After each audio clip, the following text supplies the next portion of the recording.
Hello.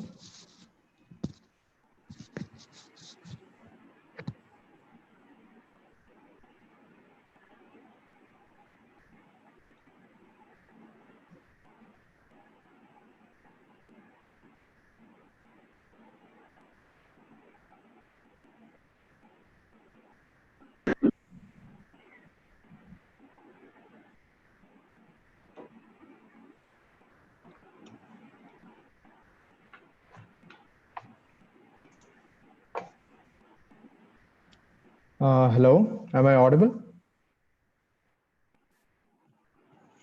Yes, yes, you're audible. Okay. Sure. And I hope you can see me. Yeah. Okay. So I've joined via my website desktop as well, so that I can share a couple of things. Okay. Just a second, I will Okay. start the event. Yeah, sure. Thank you. Good evening, ladies and gentlemen. A warm welcome to the second day of the webinar series conducted as a part of the 9th CSI InApp National Student Project Awards. The CSI InApp National Student Project Awards has been instituted jointly by the Computer Society of India, CSI, Trivandrum Chapter and InApp Information Technologies to identify and recognize the best software project designed and implemented by college students across the country. Through this initiative, we provide a unique platform for the young talents within the country to showcase their ideas and present their projects to an expert group, thus enabling rich learning through interaction with technology leaders from the industry. As with each year, we have seen a great deal of increase in the quality of the project this year. Starting with just a little short of 40 projects to over 600 projects this year, the CSI InApp Awards has grown as one of the India's most prestigious project competitions.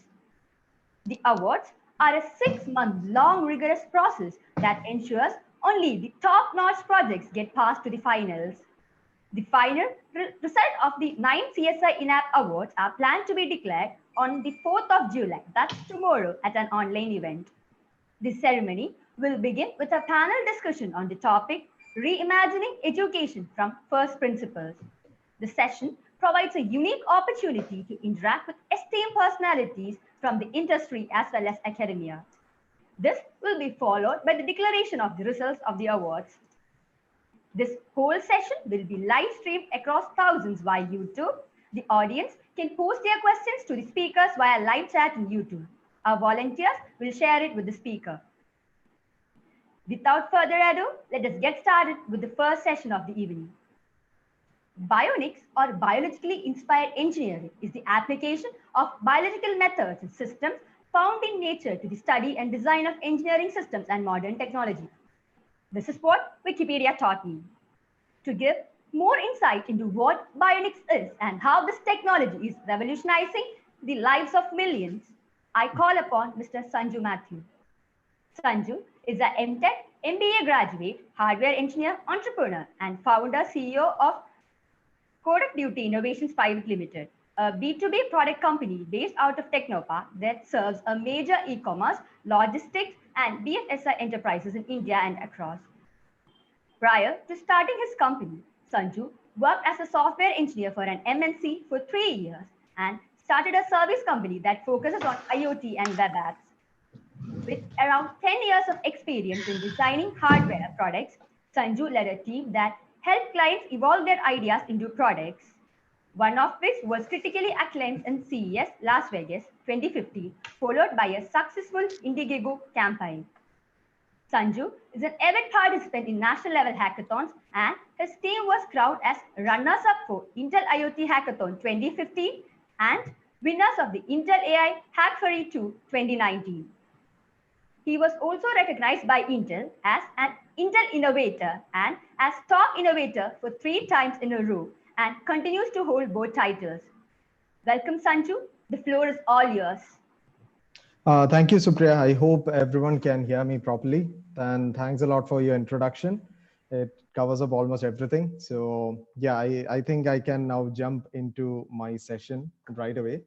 So welcome everyone. Welcome to the webinar, and thank you so much to CSI InApp Awards for inviting me in.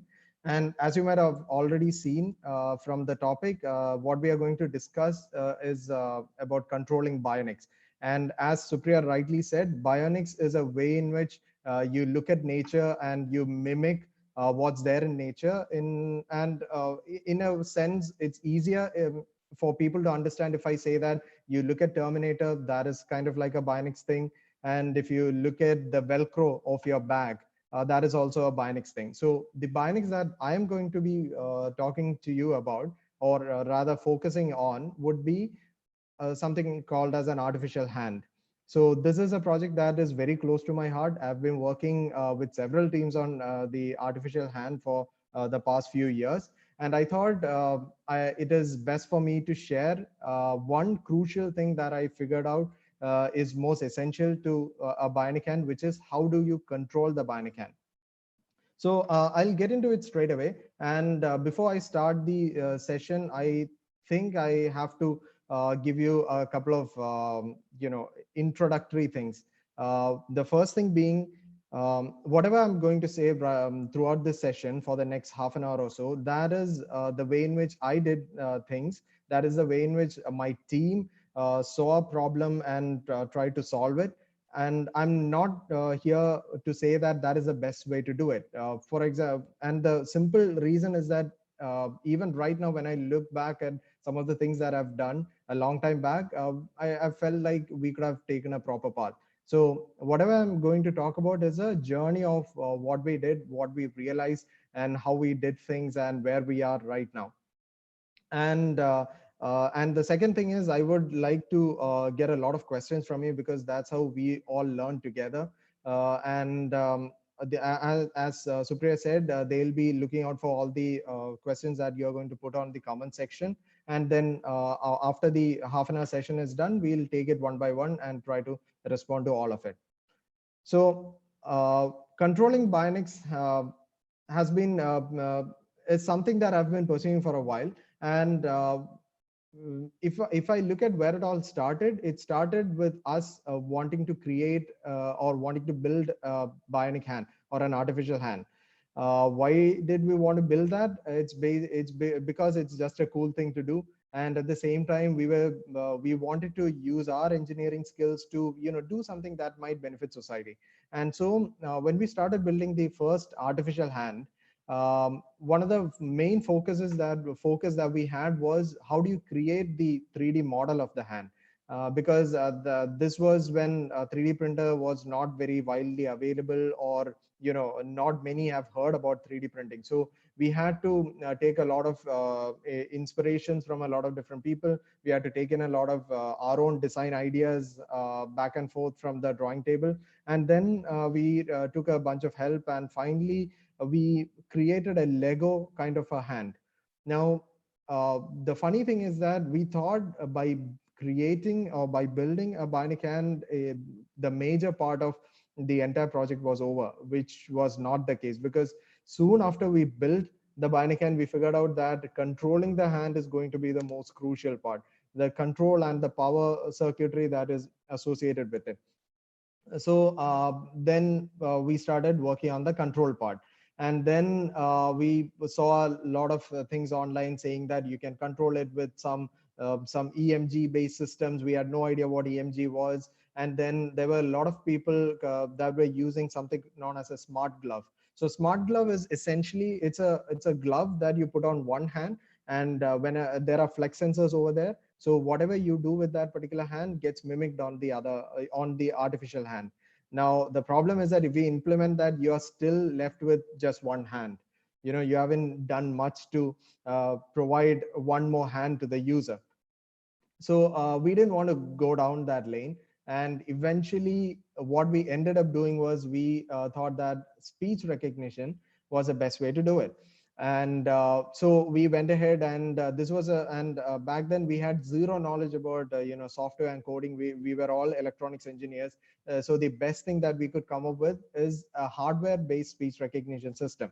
So there was this IC where you can build a circuit around it, and then you can put in voice commands, and the next time and when it is in detection mode, when you say that voice command, it would output a number against it. So the training part was pretty easy. There was a keypad, then I would say open, and then I would press the number one, and the next time when I wanted when I'm on detection, if I say open, it will output the number one. And the moment it outputs a number, we can easily code a microcontroller to control the artificial hand. So when I say open, the hand would open. When I say close, the hand would close, and so on. Now this was again very interesting for us, but we fixed this as our control module. We went ahead and implemented it, and everything was working fine. Now the problem was, because this was a hardware-based speech recognition system, the accuracy was not very good. So it would detect the open and close commands that I would say, and at the same time, it would also detect if someone else is going to say open or close. So imagine being in a crowded place with a bottle in your hand, and someone far away will yell out open, and everything will just fall down. So it wasn't a pretty good method back then, and we were always bugged with this. So we started figuring out what are the other control options.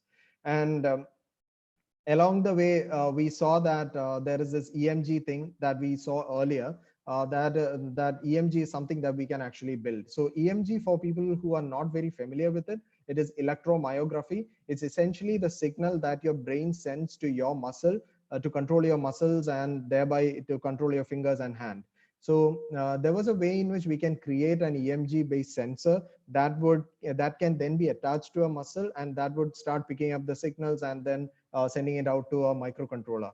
So sounds pretty interesting. We were on our way to doing this, and by the time college has already ended, and then I went the entrepreneurship way. Plus, again, a lot of things happened, and so we couldn't pursue it a lot. But then this bionics and controlling the bionics was always an integral part of our thought process. So a few years later, we started building a completely different bionic hand.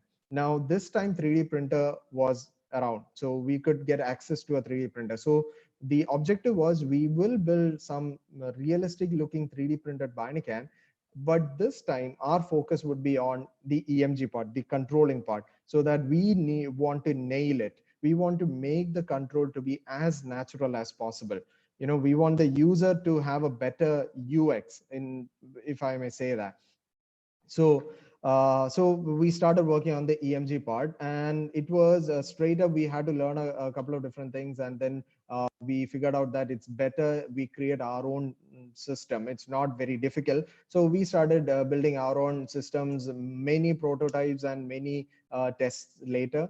We created our own small low powered EMG device. So the low power thing was also essential, because imagine a person using a bionic hand that would only work for 1 hour, and then it has to get charged for 8 hours. They might use it for the while it is fresh and exciting to use.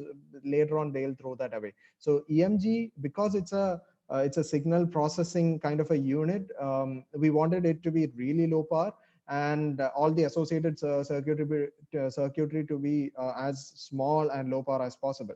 So we went ahead and created this, and we were not exactly, we were not the first one to do it, but we created our own EMG device.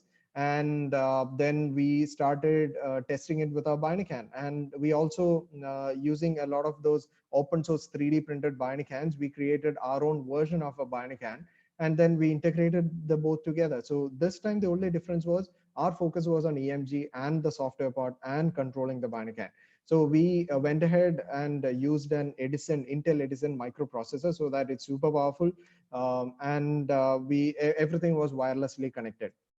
Now the funny thing is, when we first implemented the EMG, we were super excited, because it was literally like I was controlling artificial hand. So I had this EMG sensor, wireless sensor, attached to one of my muscles, and then whenever I flex that muscle, the bionic hand was working. And there is that's a special feeling that you get. And then we were super excited, and as I said earlier, after all the excitement, after it all died down, the reality started kicking in. So the problem with EMG is that it has to be, it targets a muscle group. And in our case, we have 5 fingers. And then we have many muscle groups that is controlling all these five fingers and the wrist and everything else. And when you're trying to implement EMG, the problem is that you are restricted to two muscle groups that is accessible from the surface of your skin. So there are a lot of ways in which people are doing surgeries to find the right nerve and taking signals from there to control the human hand. But we didn't want that kind of an implementation. We wanted a non-invasive implementation where you can put sensors on your skin surface, and it will pick up all the signals, and then it will control a bionic hand. Now the problem is a lot of these muscle groups were embedded deep within, where we won't be able to get a clear signal. So there will be a lot of noise that comes in. And finally, to get some really good signals, we only had these two muscle groups. So again, the problem is controlling five fingers using two inputs. So it's like controlling five fans or five lights in a room using two switches. And you get my point. So if you actually want to control it, you will have to resort to some sort of pattern. Like if I switch on and switch off, then the first light will turn on. If I do that again, the second light, and some sort of a pattern kind of a thing has to kick in. So that was a biggest problem, and we saw that online there are a lot of different implementations where they will have an array of EMG sensors. Then they'll have this really good AI system processing all those things. But it felt first thing, it felt really clunky, and at the same time the number of sensors and the amount of power that is required, it all felt like it's a it's a bit high power systems with a couple of different constraints that we didn't want.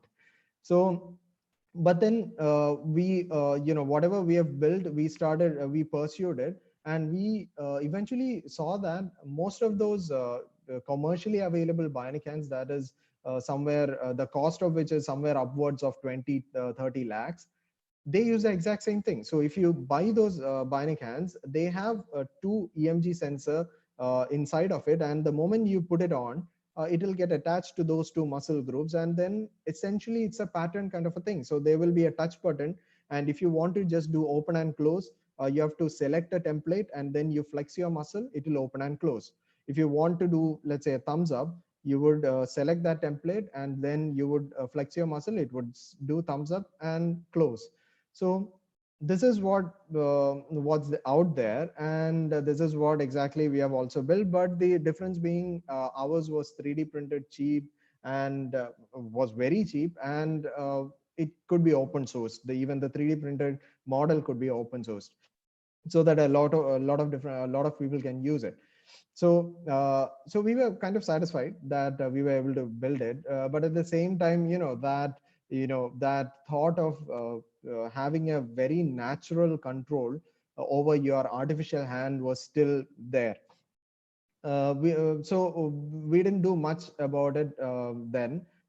It went on, and a couple of years later, we stumbled across a different thing. So all these time, our focus was how can we create a wearable device, a wearable gesture recognition device, so that we can control the artificial hand.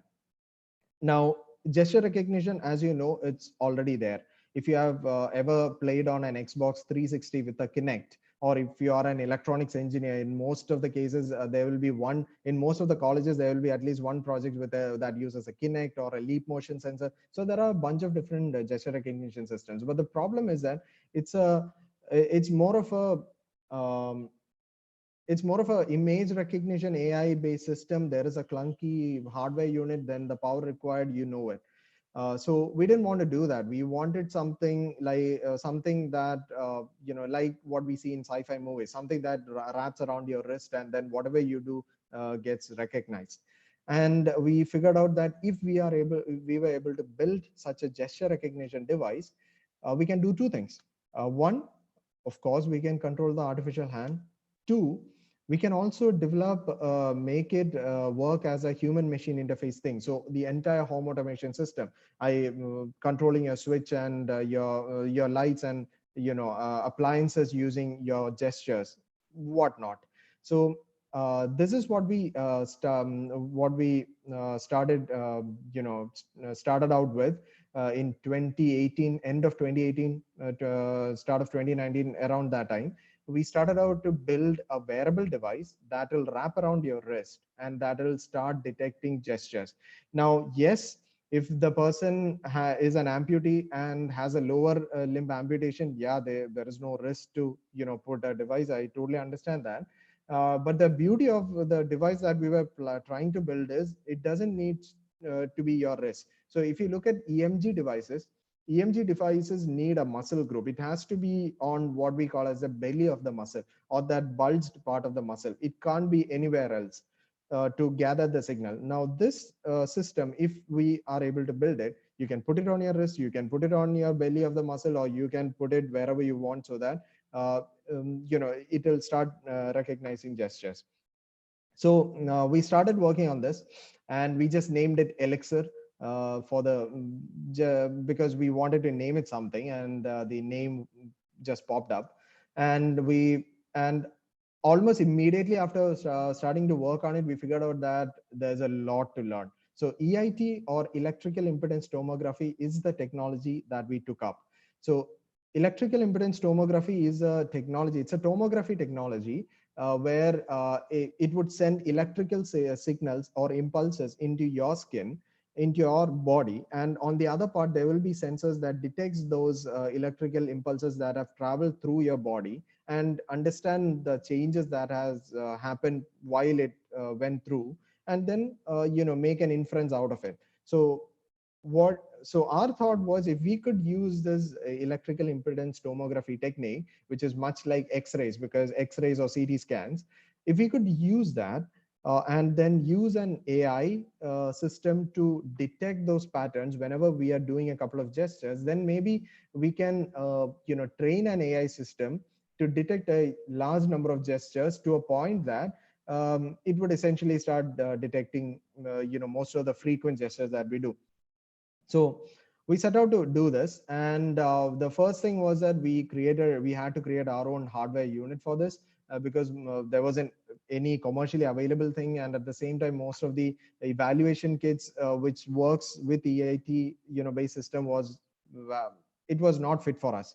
So we went out and built our own hardware, and then once the hardware was done, we started building our own AI based system that would take data sets, that would do the training, that would optimize the entire algorithm that is being used, and finally start detection and start prediction. So 9 months down the lane, when we first started actually testing it, the good thing that happened was that the EIT system was actually working. So we had this wristband kind of a thing. I'll show all these things to you once the session is done. So we had this wristband kind of a thing that would wrap around our wrist, and then we could train an AI system on different gestures, and during prediction it would actually detect those gestures. So now it's just a matter of connecting into a bionic hand, or connecting into a ceiling fan or light, or whatever you need. Now the constraint is that it needs an AI system, so it's not a standalone product. So it needs so there will be a signal conditioning unit, and then there will be this wireless microcontroller processor thing that would take the data, convert it, and then do some basic signal reconditioning, and then send it over to an edge AI device or a cloud AI device. Now the AI system is what does the inferencing and sends back the data to the system, or sends the data to a connected system. Now, even though this was a constraint, we weren't very concerned about it, mainly because of two things. Because when we started testing EIT device that we've built, we saw that the response time was very bad. Like if I do a gesture like this, it would respond only in like 3 seconds, which is really bad. Like imagine opening my hand, trying to open my hand, and it responds like after 3 seconds. That's not a very good experience. So we wanted it to be as real time as possible, and at the same time we didn't want any clunky hardware, so that was already eliminated. So we started working on it. We evolved the entire hardware unit. We had to write our own libraries for it, and then finally the response time came down from 3 to 1 second. And funny enough, it went back to 2 seconds again, 1.9 seconds, and then it came down to around 300 millisecond, which was pretty good for us, at least at that point of time. So the system was working in real time, and 0.3 seconds is the time required to gather the data, send it over to an AI prediction system for it to detect the pattern, predict it, and send the data back over. So even if there is, and the data that we are sending is literally something like 1 or 2 KB. So it's very, very, it's a very small payload that we are sending over. And the good thing is that even if you have a very bad internet connection, it'll just work. And the second reason why we were not bothered about it is when we started thinking about this as a wrist-based system, our wildest dream was, what if we could build a system so small and so easy to integrate into a smartwatch, so then if you put on your watch, it automatically, all the sensors gets connected to your body, and it would start detecting a gesture. So the thing is that we didn't want an accessory to be added onto a person to do gesture recognition. We wanted it to be part of an accessory that they have been using for ages. So rather than putting a huge headset or something that doesn't feel very natural to us, if we can put on a wristwatch to do gesture recognition, that was great. Now when it comes to an artificial hand, if the insides of the artificial hand could have all these sensors lined up, and the moment you put it in, it gets attached and starts gesture recognition. That was great. And even right now, if you look at smartwatches or all those small microprocessor chips, there are a lot of these units that are coming with its own AI inferencing system. So towards the future, I don't see we didn't see a way in which we actually wanted an AI cloud-based system. It could very well happen over there in situ. So that was the whole idea. And anyway, we went ahead and built it, and it started recognizing gestures, and then we interfaced it with a couple of different things, and it just worked. And that's where the actual story is right now, because this happened like a few months back when we actually finished up Elixir. And right now our focus is, even Elixir in its has its own pros and cons, and we wanted to improve it so much that there are a lot of constraints like the orientation and stuff like that. We wanted to eliminate that, and we wanted to see if there is a way in which we can actually build a standalone device. So that's where we are working, that's what we are working on right now, and that's what we are advancing towards. And while that is happening, we are also trying to figure out if there are ways in which we can further reduce the power. Even right now, it doesn't take too much of a power. We have tried to run it on a battery, and it worked. And at the same time, we have also done some power level calculations, and it's just taking a couple of milliamperes, and mostly during sleep times, just microamperes. So things that we wanted to achieve, but right now we think that we can take the next step and get it better. And even the gestures that is being recognized, it right now detects only the gestures that we train it to. In the future, we actually want to detect different levels of the gestures. Like right now, it would detect open or close. We want it to detect this gradual movement so that it can actually in real time say that your finger is at this particular position. So those are a couple of things that we are trying to do right now. And that's pretty much what I wanted to talk to you about controlling bindings. Now I'll just show you what we have built. The first thing is, so if you can see this, this was the first EMG device that we built. I think this was back in 2015. This exact unit has a Bluetooth SoC, and then it had all these sensors that you can connect to, and then a bunch of LEDs, and it would transmit data to the microprocessor attached to the bionic hand. And the funny thing is that when we built this, we also got an idea for another project that would help detect muscle stress and a whole bunch of other things. And this is actually that unit. And this was the final prototype that we built back then. And the cool thing is that it still works. And the bionic hand that we built back then is this. So this is not the first version. This is the second version or the third version. So we had a bunch of iterations going on, and it's not very friendly in a sense that it's very hefty. It has all these really good motors. So we are planning to reduce this down to a much smaller unit. So right now the motors are all over here, which shouldn't be the case, because this is not something that a lower arm amputee can use. So our plan is to go back to our roots, where in the first artificial hand, when we built it, all the motors were over here on the palm side. So we intend to do that, and that is our second priority once the controlling part is done. And then coming over to the EIT Elixir thing, this is kind of like the first prototype that we built on a PCB. So you can see that these are the signal conditioning units over here.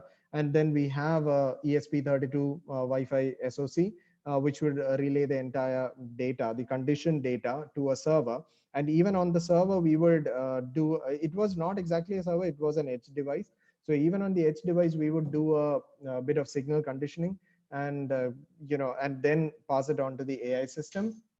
And from this section, from this unit, from this prototype, we went ahead and created our own single PCB system, which is this. And it is missing a unit because we're working on it. And there are in all the signal conditioning units and systems is already in place. So this unit gets connected to a sensor system that is attached to your hand, which looks like this, at least right now.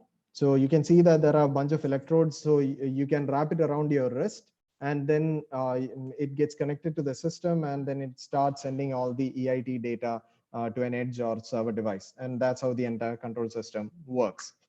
Now, one more thing that we did while we were using this, I did tell you that there are a lot of things that is happening using EMG as well.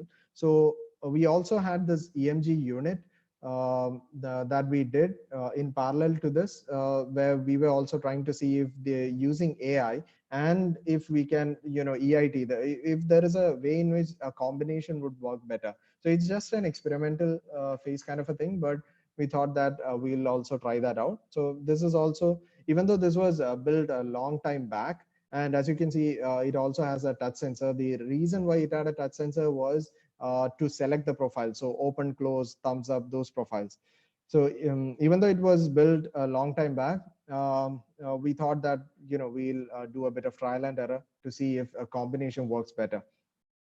So that's pretty much it. That's what I wanted to share with you, people. And I hope that whatever I've shared had, you understood bits and pieces of whatever I shared.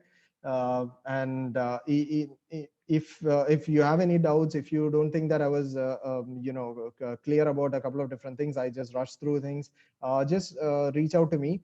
And as I was said, you can always, put your comments on the YouTube comment section, so that our moderators will pick it up and pass it over to me, and then I can answer the questions. So yes, as I said, half an hour is done. Now, the next 5 minutes, I wanted to talk about two completely different things. Because before starting this webinar, I did post this webinar details on Instagram and a couple of other places, and asking for questions, what you would like me to talk about. So most of those questions were not exactly around, the controlling bionics part. So I thought that I've summarized it into two major questions. So I thought I'll just, touch upon that. So the first thing that I was asked was about entrepreneurship, obviously, because a lot of people are trying to get into entrepreneurship nowadays, and then our ecosystem itself is, pretty set up for that. So what is your what is your take on entrepreneurship? How do you think that starting a company at this point of time, while the lockdown is happening, is good or not? So something around that line. And then the second thing is about how do we get into something new? Like, I have zero knowledge on AI. And as I've said right now, Elixir is something, when we started working on Elixir, or even the artificial hand, it we had zero knowledge about what we were trying to build. So it was just a childish dream. Someone just asked me what you were going to do for a project, and then we unanimously said that, yeah, an artificial hand, why not? It would look cool. So it was kind of like a leap of faith, in a sense that we thought we'll get there. So I think I'll also so that second question resonated a lot with me, where someone was asking how can we get into something new, something that we have zero knowledge about, and about the competition that we will face. Okay, so I'll first go to the first question itself. Regarding entrepreneurship, I that is a topic that I still find very, very confusing for me to explain, and I really don't know how to, talk about entrepreneurship in a sense, mainly because of the fact that I've been an entrepreneur for a long time. Like, my entrepreneurial journey, if I may say, that started back in 2011, I guess. So we have been through a lot. I've been part of a services company, and now it's a product company. And all my teammates, they are from my college, Marvesalius, and everyone, I know every one of them personally, and we have been through a lot. So there is if there is one thing that I can say about entrepreneurship, it's that at least when I started out, I had no idea what entrepreneurship, how to run a company, or how, what being part of a company, what it comes with. The only thing that I had in mind is it's so cool to have your own company, to be known as the director of a company or even the CEO of a company. That's it. It was a short term thing, that would easily wear off. But then once I got into it, I figured I started getting experiences. The only reason I started getting those experiences is because I got into it. So I don't know if you can actually understand what entrepreneurship is by just reading a couple of books that is written by people who were in touch with entrepreneurs. Because even if you ask me, some of the decisions that I make, I have no idea why I made that decision. Maybe it's something that I encountered as a child, and something that really sets some switches in my head, that I went ahead and took that decision.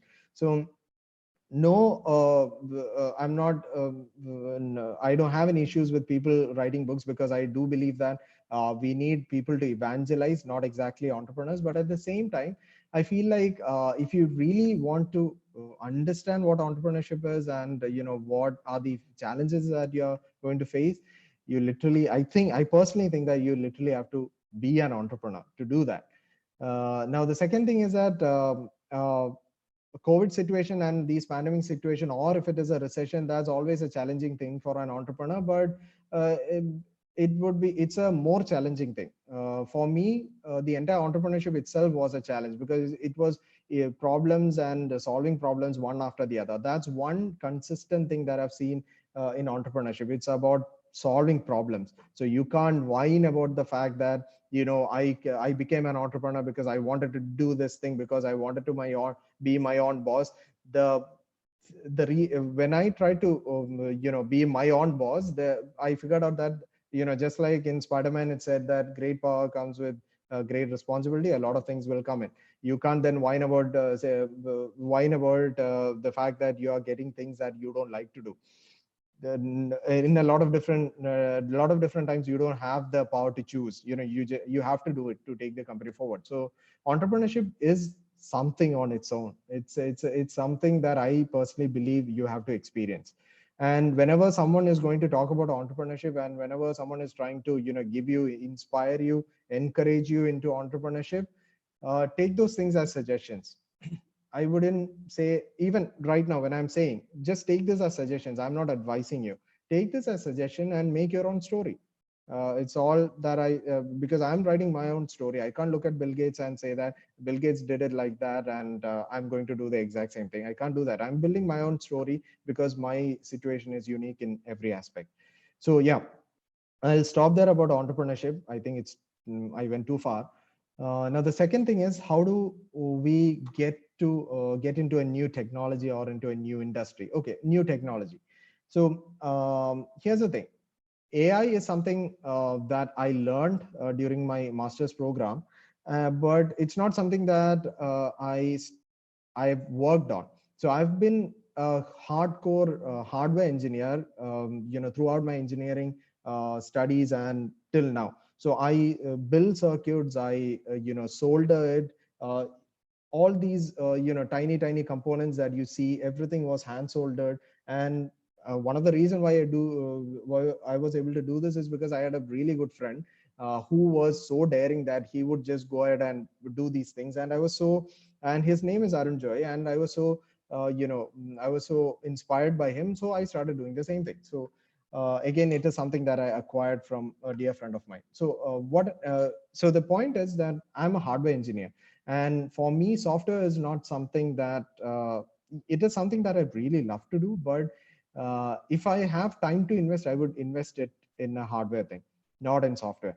But then when AI and the likes of it came, and when EIT came in, I figured out that I need to be a hardware and a software engineer at the same time. Not a very good software engineer, but a decent one. So that's when I started working on AI related projects. And then and when I started it out, when you're actually trying to do a project, I figured out that there are a lot of things that I have no idea about. So I went back to what I was taught during the master's program. I went online on YouTube. You have 100 different things that that starts talking about the basics of AI. So I'll just sum it up to one thing. If you want to, I personally feel that if we want to learn something, it's already out there. In YouTube, if you want to learn AI, if you want to learn some other thing, it's already there in YouTube in a very simple form. It's just that we need to have that mentality to go ahead and learn it, and at the same time have the perseverance to see it completely through. So you go ahead, you start learning lectures through YouTube, and then you get fed up with it. At least for me, mathematics and studying something is not very you know very it's not something that comes natural to me. Whenever I start to study something, I feel it feels really boring. So but I always have a project at the end, so that when I study something, I know that after I study this, I can work on that project. So that is my that is my driving factor, if I may say that. And even on Coursera, on all these online platforms, the knowledge is already out there. And it's just that you have to go ahead, learn it, work on a project, try to implement it, and then go forward from there. Unless and until I have real world experiences working on an AI project, I have no idea where I can go, and I have no idea what is that I'm missing. The if you have zero knowledge about AI, you might have a feeling that, yeah, maybe I'll be able to do it. A lot of people are doing it. The moment you start learning about AI, you will figure out that there's a lot more to learn. So this is something that I always say in the webinars that I take. It's similar to going to an exam without studying. So if you go to an exam without studying, you'll be like, yeah, I'll mug up something, I'll write something, I'll take the question and then write it as the answer and do something else. But then even if you have started studying at least one module, one chapter, then you will start getting panicked, because now you know that you can't mug up these things. You have to learn it. So that's the thing. So if you want to start learning about new technology, go start it. The data is out there. If you are the only person who is pulling yourselves back from trying not to learn it right now. I'll close it with one simple example. I always wanted to learn to dive deeper into AI, and at the same time, and I started learning it like 4 years back. But the AI that I've been working on was on one side. It has nothing to do with image recognition. So I wanted that image recognition, convolutional neural network AI. I wanted to learn that. So what I ended up doing was that I started a robotic farming project along with a couple of my friends. So now I'm forced to do robotic farming, forced to learn CNN and everything that comes around it, because I want to finish up that robotic farming thing. It started off as a lockdown project, and it's progressing. And in all intentions, I intend to complete it, because so far whatever project I or my team has taken up, we have always made sure that we complete it. and then we carry it forward. So we have never, even the Barnican project right now is at least 10 years old for us. So that's one way in which I do things. And as I said, it's the way in which I do things, my team does things. I'm not saying that this is how you should do it. Write your own story, learn from other people's experiences, and take what is good, and just criticize yourselves on what we are saying, and make a story for your own.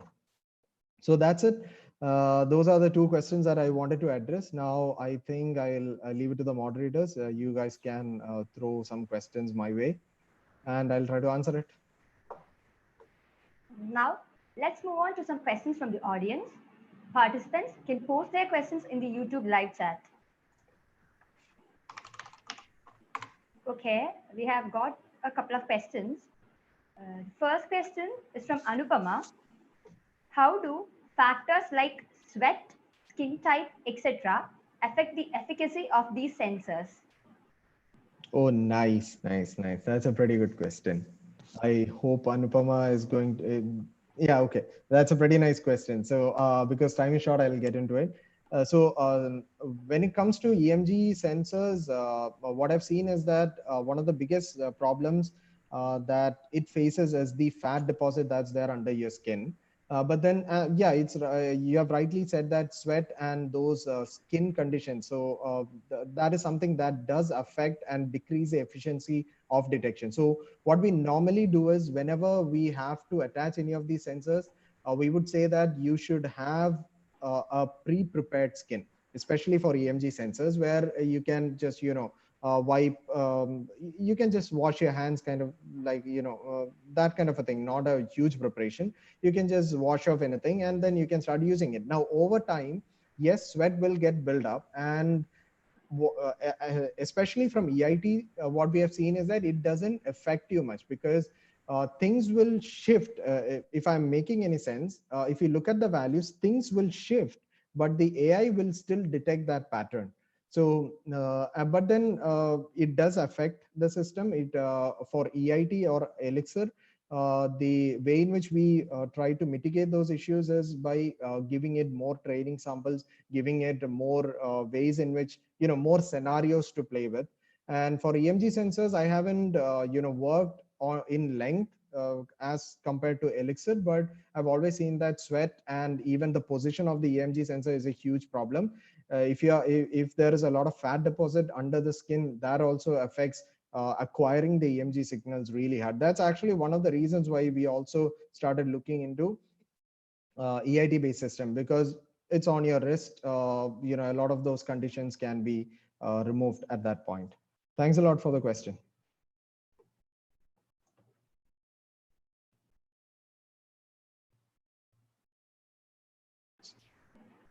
Okay, next question is from Rohit. How viable is using brain waves to control the bionics? Okay, so yeah, so brain wave based systems. I've briefly worked on it, but again, not to a good extent. What I can say is there are if you go to colleges, there are a lot of people who is using these brain wave EEG sensors, where it's literally a two pole sensor. It's a two electrode sensor, or a maximum a three electrode sensor. Now the problem is that remember I said EMG device has this constraint where you can only target two muscle groups at properly. The brainwave has a similar problem, where the data that you're getting is essentially one wave that says that whether you're concentrating or not. So you're actually trying to control a bionic hand using one switch instead of two. So that again becomes a problem. Now, yes, there are other methods where you can get a huge amount of data out of EEG, but then that would be a 21 electrode system, and then in a lot of those systems, if you are not using those needle kind of electrodes, you will have to shave your head and a whole bunch of other things. So I'm not that is the extent of my knowledge, but from what I've seen right now, that's not a very good method to control bionics, at least compared to the cost incurred and the preparation required to do it. Okay. Next question is from Jeffy. Why didn't you choose a bionic arm controlled by brain signals through nerves? Why EMG? I think it's similar to the previous one. Okay, okay. So, yeah, I think, can you repeat the last part of that question? Uh, why Okay, EMG? yeah, okay, okay. Um, Okay, why didn't you choose a bionic arm controlled by brain signals through Through nerves? nerves? Why EMG. EMG? Okay, so the thing is, I've said we can have a nerve signal based system, but that would require surgery. So if you go and search online, there is this company called Prensilia Corporation, and they were the one of the first people who came out with a bionic hand that is controlled directly by your brain signals. So what they do is they have these micro needles that would be surgically implanted into your nerves, and then it would be latched on over there, and then they have small connectors coming out that is attached on top of your on that is attached to your hand. So on the surface of the skin, and then you literally become a cyborg, at that point. And then you can connect external sensors to it, and then once that is done, you can do whatever processing is required to get the data. But the problem is that you need to do that sort of a surgery based system. What we were focusing on was how can we build a system that doesn't need any surgery, or how can we build a non-invasive method to detect gestures. So that's where we are at. And you can already think about the problems that will come with the surgery, because the maintenance of those biosensors plus the cost incurred, those things will be too high. Okay. So the next question is from Maria Franklin. How affordable is a bionic hand to a common man in need of it? Okay, so the reason why we started out building the bionic hand itself is because we wanted it to be at a lower price point. So it's kind of like right now, when we started looking at the bionic hands that was available, you can actually look at the market in such a way that you only have iPhones, you only have the top end iPhone models. You don't have the Xiaomi, or you don't have the lower end Samsung phones. That was kind of the scenario, because if you want a bionic hand, you either go all the way towards the iPhone kind of a bionic hand, or you can just use a wooden bionic hand, kind of like the feature phone 2000, 1000, like the Jaipur food, which is completely mechanical. So we wanted to build a bionic hand that is somewhere in the middle. So the first one that we built cost us around 50 to 60,000.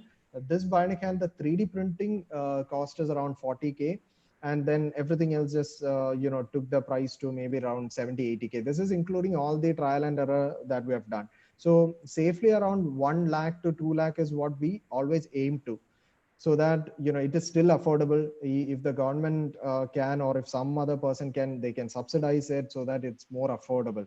So we the yeah, it's not 2 lakh or 3 lakh Banikan might not be affordable to everyone, but still we are bringing down the price so that we can put more people into that group who can afford it. Okay.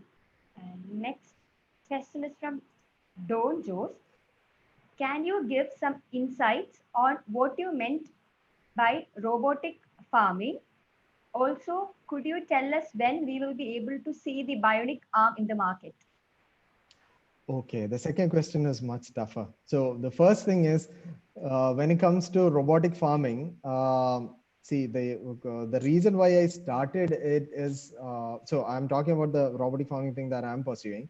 The reason why I wanted to start is because I wanted to be able to have my own vegetables over here, and I'm pretty sure that with the entrepreneurship thing that I'm pursuing right now, I can't be 100% involved in it. So I want something to take care of my vegetables and plants, and at the same time lessen my involvement. Now the thing is, robotic farming is getting a lot more viable nowadays, because a lot of people are actually working on it. If you search online for hydroponics, hydroponics is robotic farming, and hydroponics is being used for growing leafy vegetables. And there are a lot of different companies doing it now. Even for $6,000 you can buy your own robotic farming system. Again, it's 6,500 $6,000 is a huge investment. So my point was that because I'm an electronics engineer, because I know I can build the system, I just want to do it. But clearly, at least in the next 10 years, or let alone in the next 5 years, a lot of robots are going to get into the farming thing. First it would be detecting crop diseases, figuring out if there is weed growth, and then picking up those weeds and those small things, to something that you see in Interstellar, where the entire thing is planted and cultivated by one single robot. Now people will start saying that we are putting farmers out of their jobs. Yeah. Okay. Next question is from Yashvi Maru. If a Okay. growing child has to use a bionic hand for his or her whole life, how frequently will he or she have to get a new hand? Yeah, that's good. That's pretty good. So the questions that are coming are pretty, straightforward. So the thing is, as you have figured it out, if it's a growing child, it's very hard to, because they grow very fast, and at the same time, uh, while they are small, the even the electronics and the entire bionic hands, everything has to be smaller. But at the same time, we literally take care of babies. So it's only after, let's say, they are 5 years 6 year old, that we actually try to give them a bionic hand in most of the cases. But then I've also seen the cases where the companies have built smaller versions of the bionic hand for babies, and then as they grow, they will have to have different versions of the bionic hand. So the easiest feasible thing to do is maybe build a mid-sized bionic hand for when you are 5 years 6 years 7 years old. That might look a bit larger, but at the same time they can use it for a couple of years and then they can swap it with a new one. Now the reason why I said that this is a good question for me is, when the you have seen the bionic hand that we have built right now. It is essentially, it doesn't have an internal skeleton structure. It's just coverings all over. The next version that we are planning to work on is a skeleton based system, so that there is an internal skeleton and then there is a whole outer body that goes into it. So imagine a 5-year-old a 5-year-old, or let's say a 10-year-old kid having a skeleton based system. Even if it's growing up, you don't need to essentially change the skeleton. You just can put a bigger finger thing over it, and then even the skeleton would be height, like it's height adjustable. The skeleton would be adjustable to a particular length, so you can use it for a bit longer period. And by the time you're 20 or 25, then you can start using one single system, one single bionic can.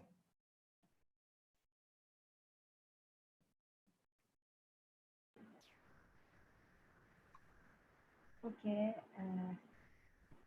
The next question is again from Jeffy. Have you tried a bionic arm to be an IoT device and implemented it with cloud? Is there any way IoT can play a part in bionics? Okay. See, every point that I've took out of my session is being asked right now, and you will understand why. When we built this 3D, this bionic hand, the processor that we used was an Intel Edison chip. And the reason why we used a Intel Edison chip was we wanted to build an IoT version of it. Meaning, when you power this on, this bionic hand has a web server installed inside of it, so that the moment you power it on, you can connect to a Wi-Fi, and then you can go to your desktop, navigate to that particular IP address, and then you will see a whole web page that talks about your bionic hand, what is the power that it is drawing, and a bunch of different things. We actually built this. And the reason why we had a web system for this bionic hand was, we wanted to open source the bionic hand, so that there are a lot of people who can start working on it. And by working on it, what I mean is, if you remember, I told you that when it's an EMG based system, there are a lot of a lot of templates, or thumbs up, thumbs down, open, close, and victory symbol, nod, and all these are all different templates that you need to have you need to put on the Binacan. Now what we saw is, when it comes to those 20-30 lakh Binacans, they have around 14 different templates that is being put there by the company. Now, what if I want to do some different gesture, like a gang sign or something? The company has to build it, and then company has to send in a software update, and then only will I be able to use that Binary to show that particular symbol. Or what if I need to there is something that we have built. So what if I need to do some additional things with my Binacan? You actually can't do it. So what we ended up building was, we built something like an Android Google Store kind of a marketplace, where we will give developers necessary details about how to control each finger, and they can go ahead and build their own templates, and they can put it on the marketplace. So as a user of a Binacan, all I have to do is, I have to go to the marketplace and I have to click download. That script gets downloaded to the Binacan. You can assign it to the Binacan, and you can start doing it. And to show the extent to which you can use it, what we ended up doing was, we created a rock paper scissors game on the Binacan, and we put it inside of it. So whenever I flex it, the Binacan would randomly choose rock paper or scissors, and we even have a video of it. And you'll be able to play rock paper scissors with your friend using the Binacan. And yeah, it was a random thing, but at the same time you can do muscle flexes to detect to choose whether you want to put rock, paper, or scissors. So that's the extent to which we can actually, if we open up a marketplace, that's how the Binacan can actually evolve. And and seeing this, we rightly put the name of this Binacan as Evolve, because we wanted it to evolve based on the community's input.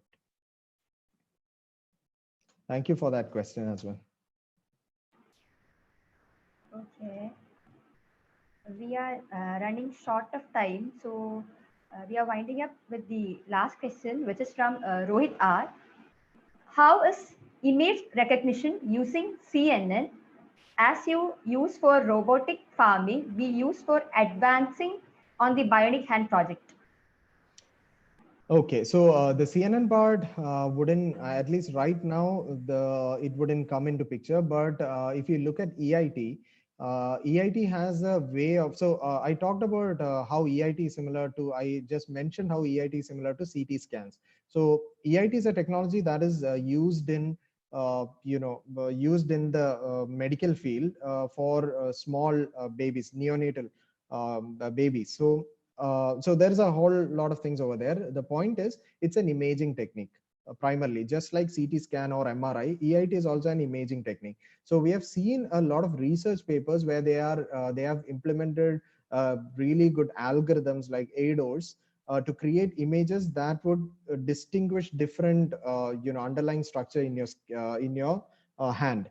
So the good thing is that if we could use that image and put CNN over it, or a CNN based AI over it, we might be able to increase the actual efficiency and detection capability of a system. But that's still far-fetched. That's completely opposite to what we are doing, but we have that in our peripheral vision, if I may say it that way. But then that's that's one possibility where CNN can be involved. So one last question that I got, I'll quickly go through it. What is the difference between the EIT band that we have built and the and an EMG band sensor that is already there, which is the Myo EMG band? You can Google it. So the Myo EMG band, it's essentially an EMG sensor array that uses AI to detect a bunch of different things and detect gestures. Now, the problem, as I said, is with the technology that is being used, at least in our the way we see it. So EMG, the focus was to pull EMG out and put a new technology like EIT or ultrasonic sensors in, and make things more power efficient, and at the same time remove constraints. Like an EMG band would literally require you to put it on the belly of a muscle. You can't put it on a wrist because there is not many, the muscle over there is very less. muscle, part of the muscle, and that's not where it should be put. So there are a lot of constraints to EMG sensor, but for EIT based sensor, you can put it anywhere you want. So that is one constraint. Then all the power related things also comes in.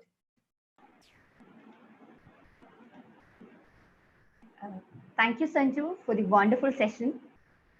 I would like to invite Mr. Jayakrishnan MC, the Chief Operating Officer of InApp Information Technologies, to share a few words about the session. Sir, please. Yeah, Sanju, so I think the best thing that I really liked is what you have not told in this talk. That is your philosophy, or that is, if you can't price it right, then you have not built it right. So the first part shows your as a entrepreneur, and the second part shows you as a innovator or your Thank you so innovative much. skills. So I think that really like that quote, and also you have in a very simple terms explained the evolution of the bionic hands, from the mechanical to the electronics to the artificial intelligent controlled hands, and I hope it will soon reach uh, near close to real hands or body parts. Thank you. Yeah, thank you very much for accepting our request and being with us and sharing your journey over this innovative experiments and coming up with a product that's not simple. And thank you very much for your time, and we definitely really appreciate that. Thank you. Thank you so much for inviting me. It's been an honor, and I'm happy that I could, share some of my work. Thank you so much. Thank you, Jen, for your insightful words. I thank Mr. Sanju Matthew personally and as part of the CSI InApp Awards team for delivering a truly special session that bloomed with interaction and questions. Thank you so much. Thank you. You're welcome. Thank you.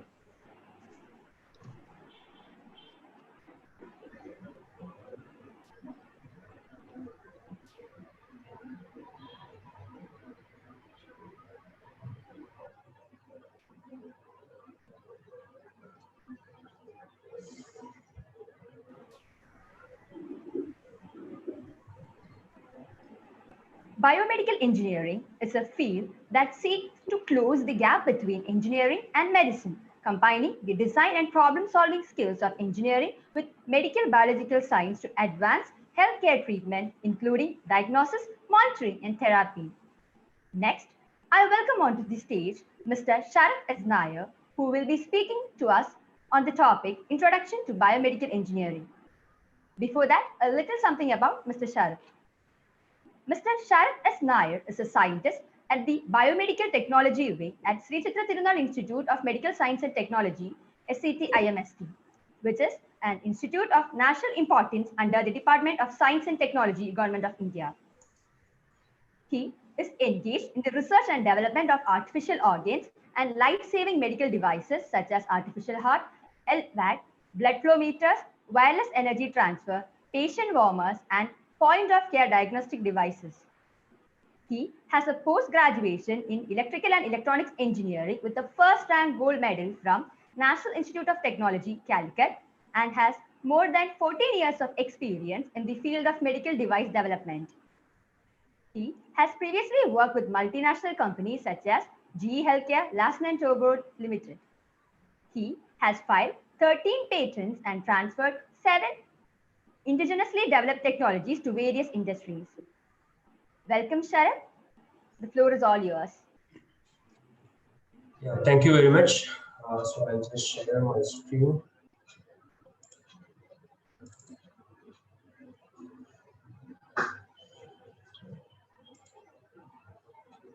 So thank you, organizers, for having me here. And I would like to talk about a very brief introduction to biomedical engineering.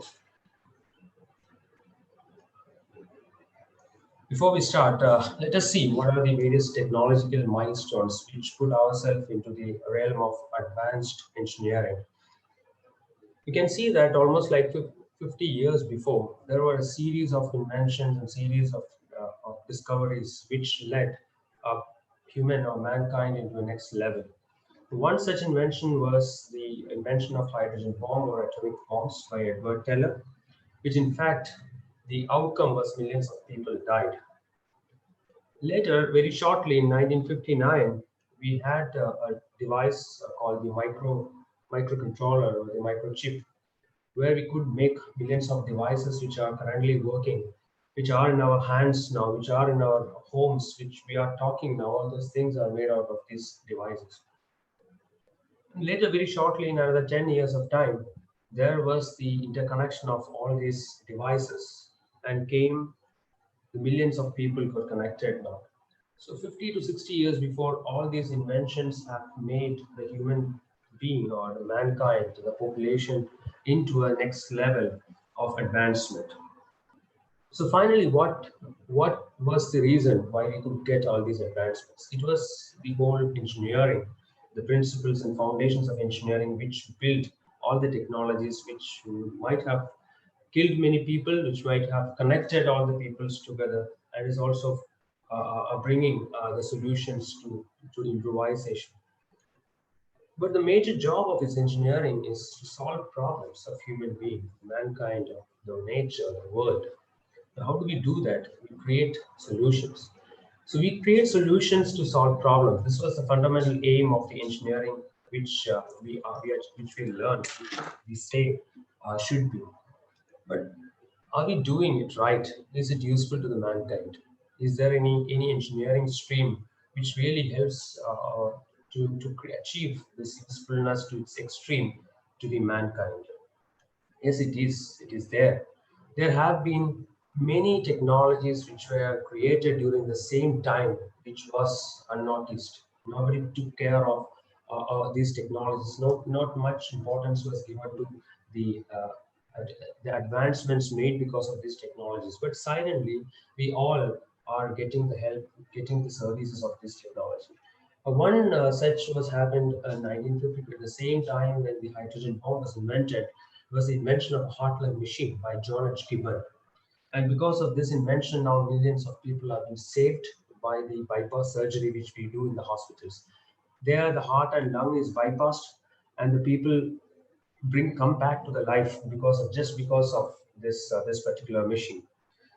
And the same time, when the microchips was invented, with the normal fundamental electronics, people developed, the William Great Patch developed a device called pacemaker. And the pacemaker regulated the rhythm of the heart so that millions of people could get a natural heart rhythm. That was the beginning of an active implantable device. That means the devices which go into the body and then help the people. In 1970, many might not have seen a device like this. It is the magnetic resonance imaging, the MRI scanner. It was invented by Raymond Damadian, and now we can see the inside world. So you can see from 1970, people started getting connected with the invention of ARPANET, and from that time onwards, we could see the inside world also. So what is that technology which made these innovations, which made these inventions for the help to help the people?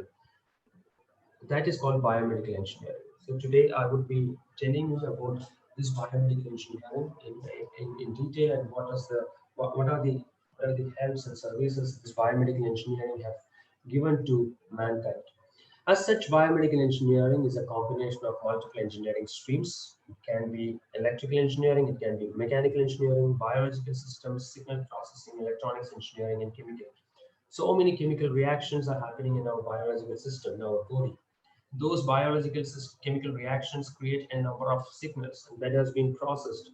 There are mechanical, electrical, and electronics engineering combined together to actuate. All these things try to provide either an artificial organ or try to get a diagnosis of a human body, sometimes treat many of the diseases which humans have. Before going into the depth, why a biomedical engineering has got some importance. Why the medical devices development are really required. Let us have a recap of the human physiology. We know the most important parts of the human body consists of the heart, the lungs. There are many vital organs, but the circulation is one of the major parts. The brain definitely is one of the major component, but most of the time we give more importance to the heart and the respiratory system. The heart, it has been, we have learned it in our fundamental biology. When you take it is like 72 beats per minute it beats. But altogether, when you see for an average human life of 60 to 70 years, the beating would account to nearly 2.5 billion times without any failure. If it fails, that is the death of a person. So, what is the load it carries? It carries a load of 5 liter per minute approximately for an average person at a pressure of 80 to 120 ml of mercury. So, this much load, with that load, as a person grows, it is beating to deliver the required flow and pressure to almost near 2.5 billion times. None of the electronics, mechanical, or other electrical systems work in this fashion, this repetitive rate for such a long time without any maintenance. Similar is the case of the lungs, which gives oxygen to all the cells. It is a very large sac which takes up air and then delivers the oxygen present in the air to the blood and takes the carbon dioxide and give it outside. And what is the capacity of that? It is 5 to 8 liters of air is taken every minute. And it also, we are having a respiration rate which is 12 to 20 breaths per minute. This also is happening continuously in our body. We can't stop. So we can't stop the breath for a long time. Even the best person cannot stop it for more than a few minutes. And see this oxygen which is taken by the blood which is carried all across to the vital organs. How is it done? It is done by millions of tiny blood vessels in our body. If you consider each blood vessel as a small tube and connect all these tubes together, it would be like 2 times we can circumvent the earth. If the circumference of the earth is considered, then approximately for an average person, nearly 60,000 miles of blood vessels would be there altogether. So such a complex system is present in our body. So all this biomedical engineering is to engineer, to help or to repair or to assist some of these functions of our body. So how is it done? What are the various biomedical engineering technologies which help to correct, repair, maintain the functions, physiological functions of the body? Let us divide that into implantable type medical devices, treatment type devices, diagnostic type devices, orthopedic type devices. So next we will see which are the major divisions of this biomedical engineering and what is the importance of this particular segment of that biomedical engineering and what are the considerations to be made in designing a particular device under that particular classification. And the most important of that device classification is implantable type medical devices. Any devices which goes within the body and then does a function, assist any of the vital organs within our body is considered as an implantable medical device. We can see in the pictures which I have given performs a particular function of an internal organ. The first one is an artificial mechanical heart valve, which takes care of the function of the valves, natural valves within the heart. Many of the deaths happen in the heart-related issues are because of the failure of this natural heart. So that natural heart, when it fails, it needs to be replaced with an artificial mechanical heart valve. So that mechanical heart valve should be extremely, the design is extremely challenging and critical, and it takes very long time to design such a device. The second one is a stent, which we know that because of the lifestyle problems, people uh, have some blood clot, the thrombus formation or the plaque formation or cholesterol deposit within the blood vessel, which causes reduction in flow of blood to the subsequent downstream organs and have a failure subsequently. To avoid this, we had to have bypassing or we would have the opening up of the blood vessels urgently required. And that is done by very tiny metallic stents. And the third one is a pacemaker, which will help the person to have a normal rhythm of his natural heart. That is the first active medical device which was put within the body and way back in 1960s. And below you can see there is another very critical disease condition called aneurysm, where our major blood vessels expand and then break. For that condition, a stent-like device is put, but it is little larger in shape and it's called aortic stent graft. And finally, all these medical implantable devices, sometimes it is very small in size and performs function of a particular small organ, but sometimes it can be as large as the organ itself. As in the case of the last two pictures, it is assisting the heart. It's called a left ventricular assisted device, which takes care of partially the functioning of our heart. Or the last one is called a total artificial heart, where the complete heart is being removed and then put by an artificial device. So starting from the beginning, the flow of these devices, we can take in the way the cost is present, we can take in the way the challenge is there. All these devices need to be critically placed within the human body. It should have extremely high surface finish. And how do you deploy it? Because you cannot cut open the entire part of the human body and then put this device. You need to have precision surgical procedure to deploy this device and bring the person back after the surgery.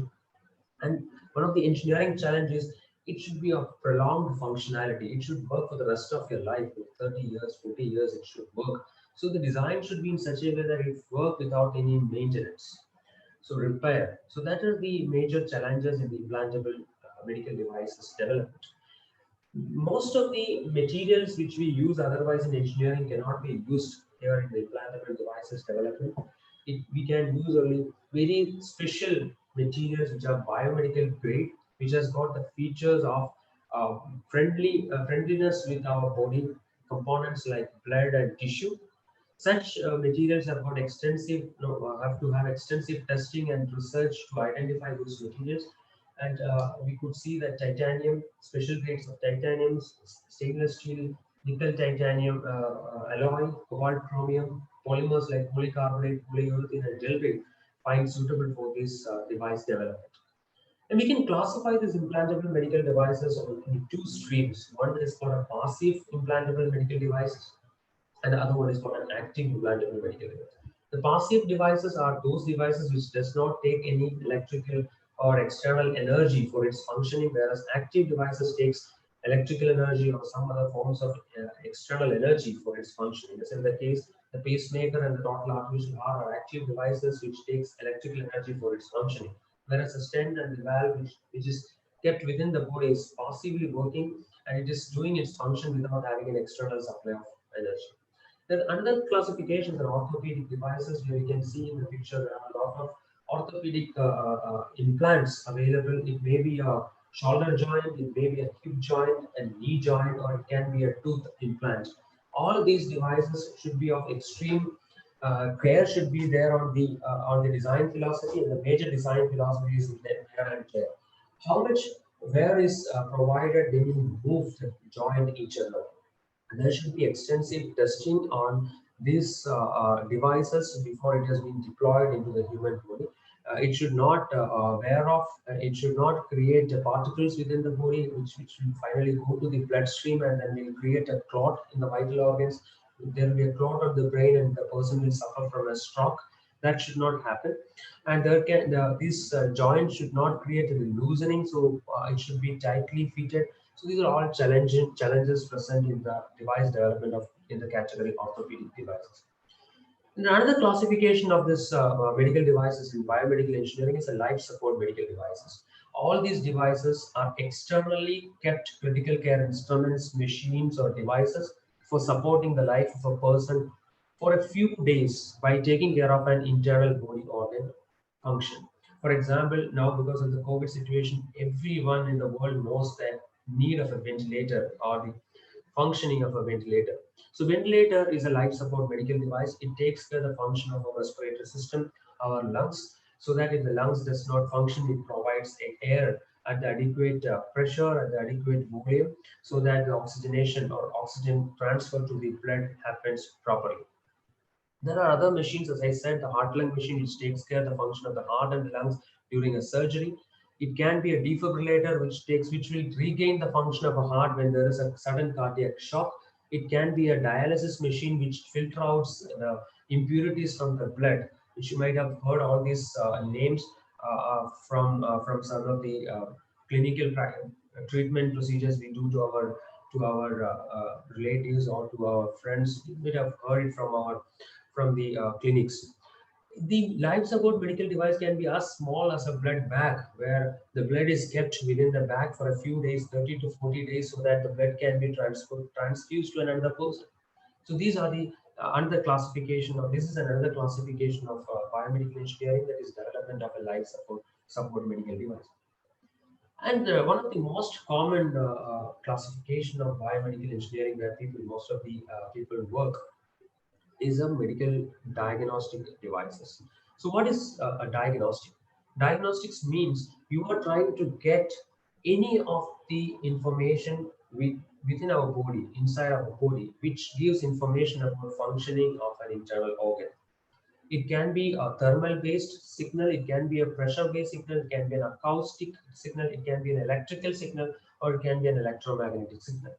The very first picture is a very simple thermometer which is used to understand whether you have a cold or not, your body temperature is normal or not. The second picture is no, it's a bad, it's a sphygmomanometer which is used for measuring pressure.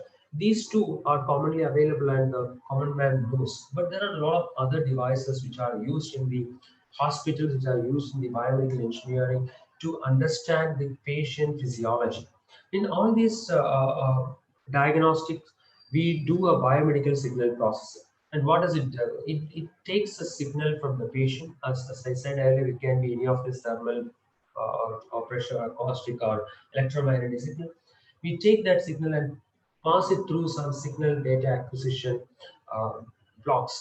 It filters out all the unnecessary noises. It amplifies the signal, convert it into a digital parameter, and then give it for processing. There can be multiple dimensions of processing, pre and post processing. Then and then extract the portion of the signal which gives some meaningful information to the physician.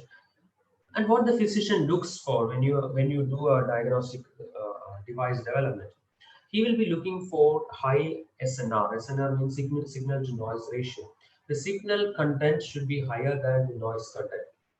So very high signal content would be of definitely gives a very high resolution, and sensitivity of that instrument will improve.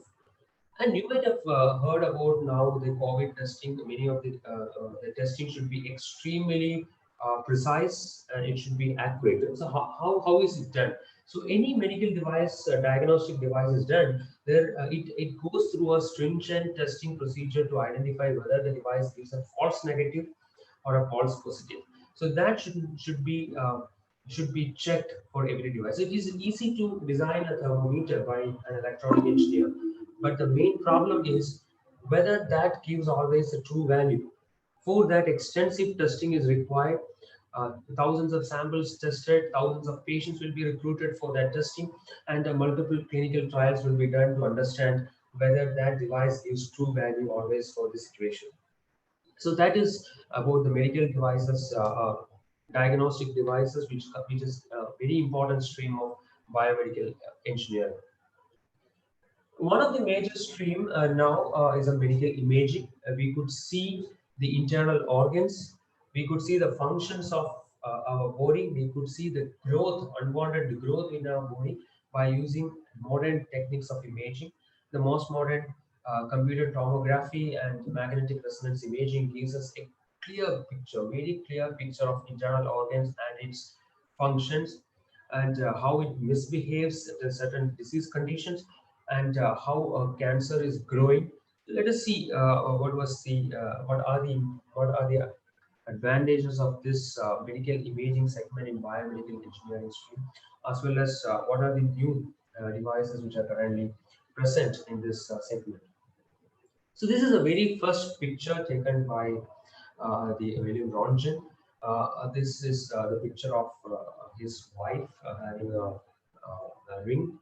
This picture marks birth to the medical imaging segment, where he could pass X-rays through body organ and then get the information related to those portions of the body which blocks the passage of X-ray. Here in this case, the picture, the skin, the flesh passes the X-rays, whereas the metal ring as well as the bones does not pass the X-ray. So we could get a very clear picture of the body organs which are of very high density.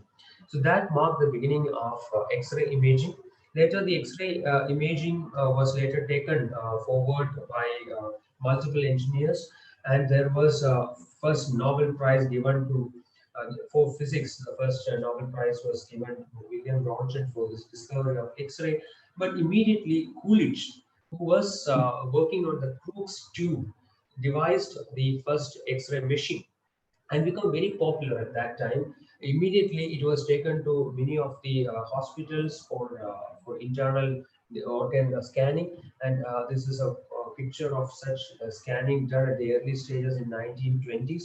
Very early, it was taken to the medical segment. So the application of biomedical engineering, especially the imaging, happened immediately after the discovery of X-ray. And the biomedical engineer, maybe the Coolidge, he could develop the X-ray machine, which gave information about internal organs to the physicians.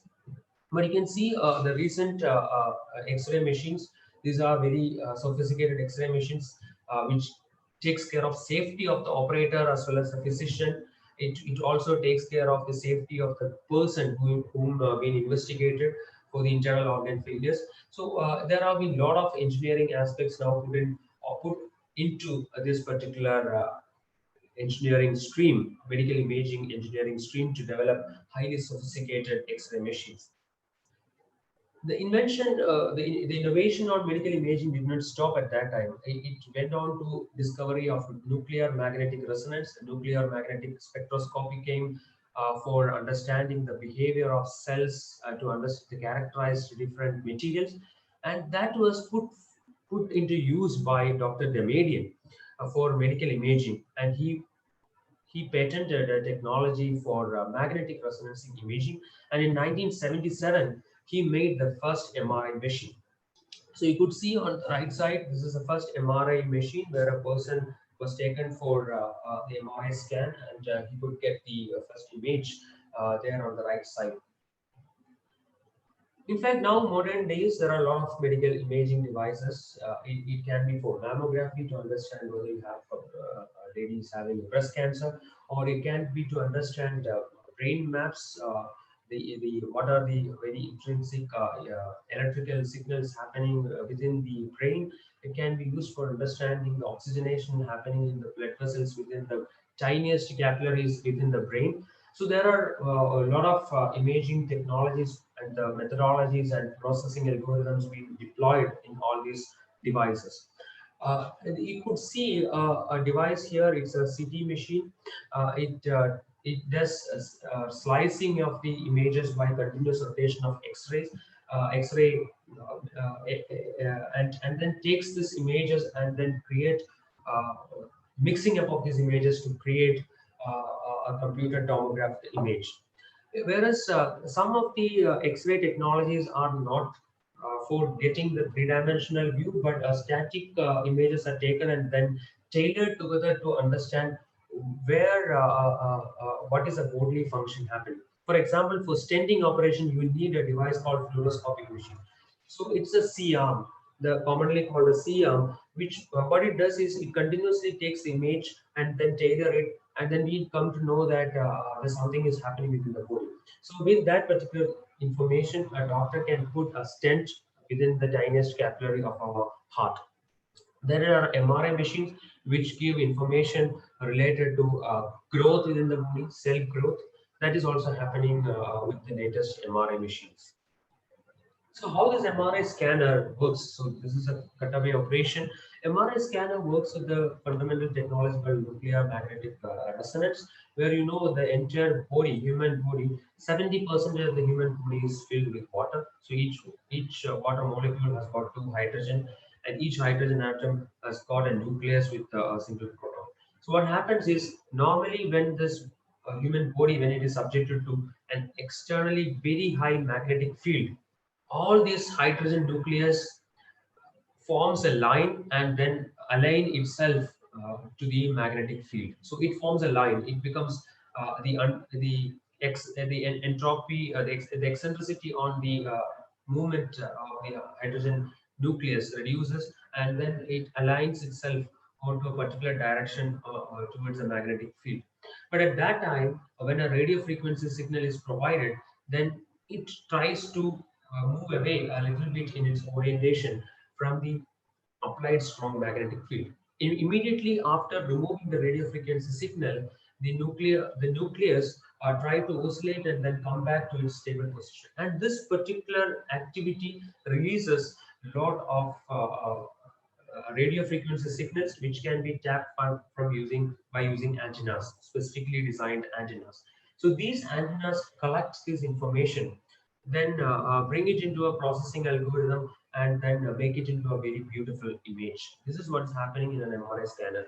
So in this particular device, lot of fundamental physics, a lot of engineering principles, electrical engineering are involved, and which brings together to identify what is present within the human body.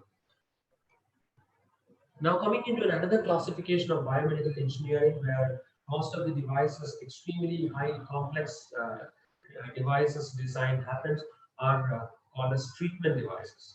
So normally these kind of devices can be seen only in super specialty hospitals, and we as a common man may not be allowed to look into those devices or enter into these areas. Only the patient, the clinician, and the paramedical staff would be extremely trained paramedical staffs will be allowed to go within these areas. The first one is called a fluoroscopy. As I described earlier, fluoroscopy can be used as a treatment device where it is used to understand. It is a diagnostic device by itself, but it can be used to understand the position of a stent and redeploy the stent or deploy the stent for at the correct location with the highest accuracy and precision, so that any clot can be removed, any blood vessel can be enlarged for the blood to flow. The second device is a radiotherapy device. Is another treatment device. It is used for providing high energy radio pulses for burning the cancer cells or unwanted growth within the body. So it reduces the development of cancer cells or proliferation of the cancer cells within the body. It uses radioisotopes and extreme chemical engineering processes to develop the radio pulses into the areas of interest.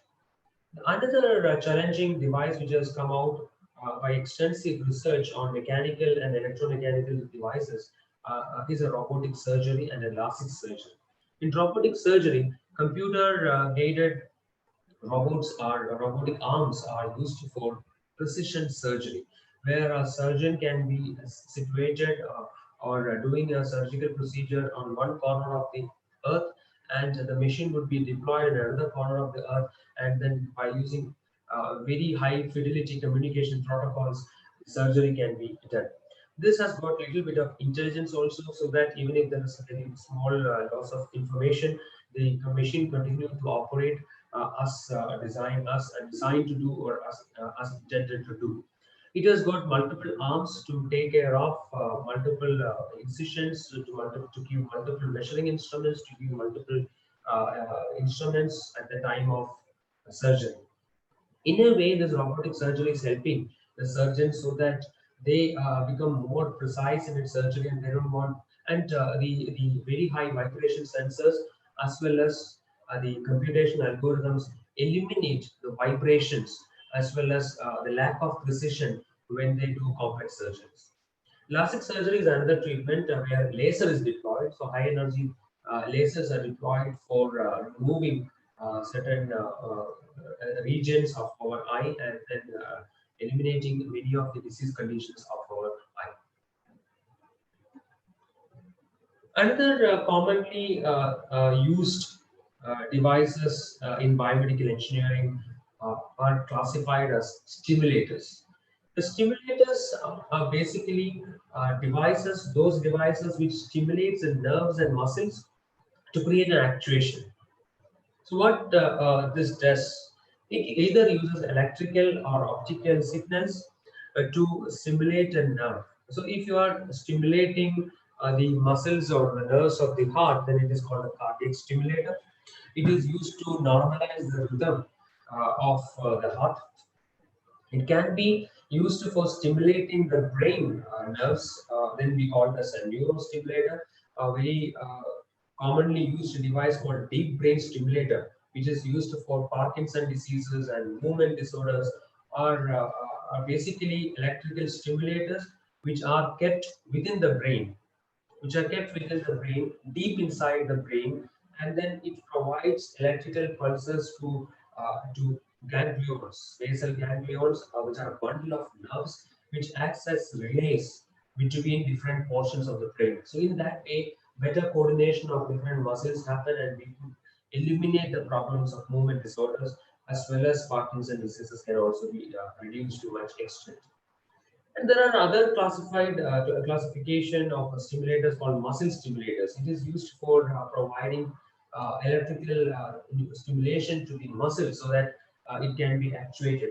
Many people who have undergone paralysis then need to bring back their muscles back to actuation, needs electrical stimulation. So this is achieved by providing muscle stimulators, muscle stimulation to those targeted muscles. So many research is happening in this particular stream. Nowadays, optical stimulators are also coming into field because optical pulses are a little safer, because electrical pulses have got stringent norms to be adopted to address the issues of electrocution. So that need to be avoided. But optical pulses are also coming. Optical wavelengths in the range of infrared, in the near infrared regions, are making a lot of advantage in the stimulators per se. So this has been coming into picture nowadays. So what I said so far are the different devices which are currently present in the biomedical engineering stream. It can be classified from the beginning as implantable, which goes into the body, or it can be an external life support device. But what is the development cycle of any of this device? It all comes from the user needs. And here, who is the user? The user is a doctor. The user is not the patient. The user, whereas for the other consumer electronics or other segment of engineering, the user may be a particular person. But here, the users are kind of an intermediate person. He is a clinician, he is a doctor. The doctor gives the information from the medical perspective, what is a need of a patient. So from that, the review starts to understand what exactly need to be done on that particular need, what is the exact problem to be solved, and what is the solution to be given to solve that problem. And there starts the design. To start the design, we need an input. So that input is taken or extracted from the user needs. But since the user need is a completely different qualified person, he is from the medical stream, the user will not be giving or providing the engineers an input which he required for design. So brainstorming and continuous review is required between the engineers and the clinicians to get the correct input for this design. So that extraction of design inputs happens, and then the design process starts, and he creates an output. With that particular output, he starts to verify whether this output is actually matching with the input which he extracted from the user needs. And this output to input comparison is called verification in medical devices.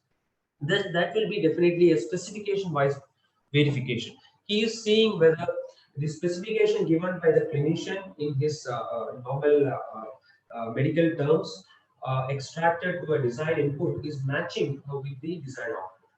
Once that is done, he create the actual medical device. So he make it into a medical device. So this medical device conversion from the design output prototype stage to a medical device, there are a lot of scale-up procedures required. So that scaling up procedure requires a lot of safety testing, a lot of preclinical evaluations with animals, and then he really put it into humans. That putting it into humans and then doing the exact testing is called validation. It's a validation can be done in multiple ways. Most of the time, it is done as a clinical trial. So in a clinical trial, a medical device is put into a real patient to solve that particular disease condition, or to identify a particular disease or identify a particular signal.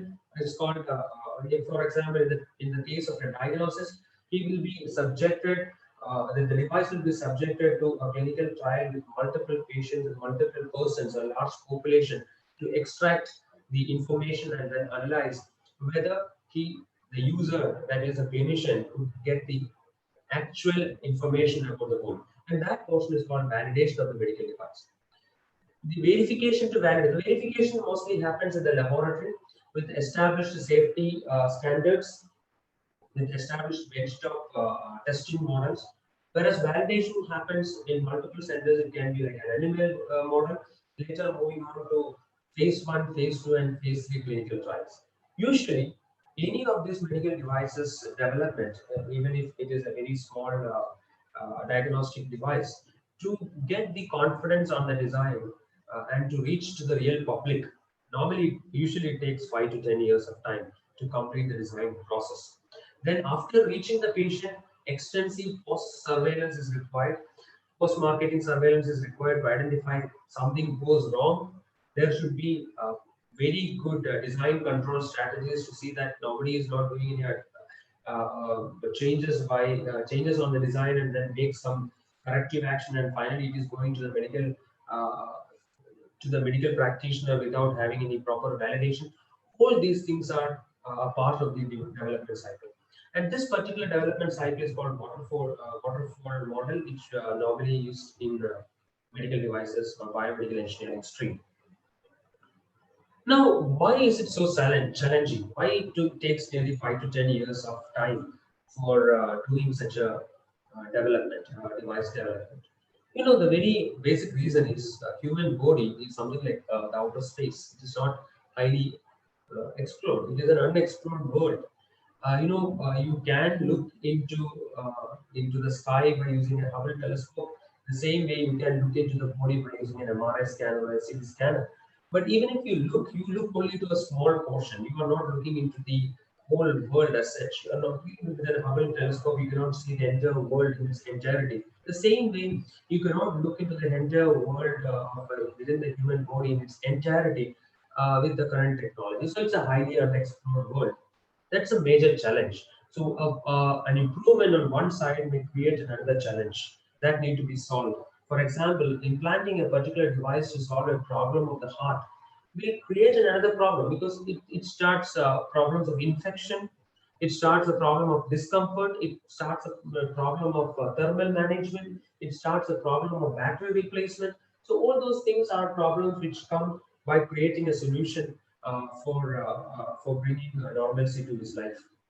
So as such, it is a very complex living system because many things work independently, but finally our whole life is dependent on all these independent activities. There are different control systems. So a control system for the cardiology, control system for the neurological function, control system for the excretion function. So all these functions are independent, but finally the entire living system is dependent on all these independent systems. It's a highly electrolytic environment. That means it's highly corrosive. That means you are putting a particular device into the human body.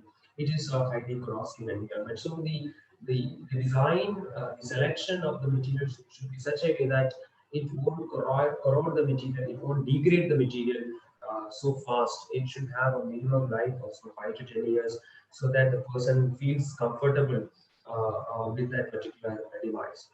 These challenges become very much critical for the development of implantable devices, whereas the diagnostic devices may not be of this much problem. Only the diagnostic devices segment, the main problem would be the high signal to noise ratio, which we intend to get. But when you put something into our body, it has got an unparalleled immune system. That means you can't find such a high defense system anywhere in the world. That means you put something in your body like a very tiny prick using a needle, it creates an infection. So can you imagine putting a total artificial heart within the body? It has to have very large biocompatible practices to make such devices which are friendly to the human body. So it should not create an immune system activation.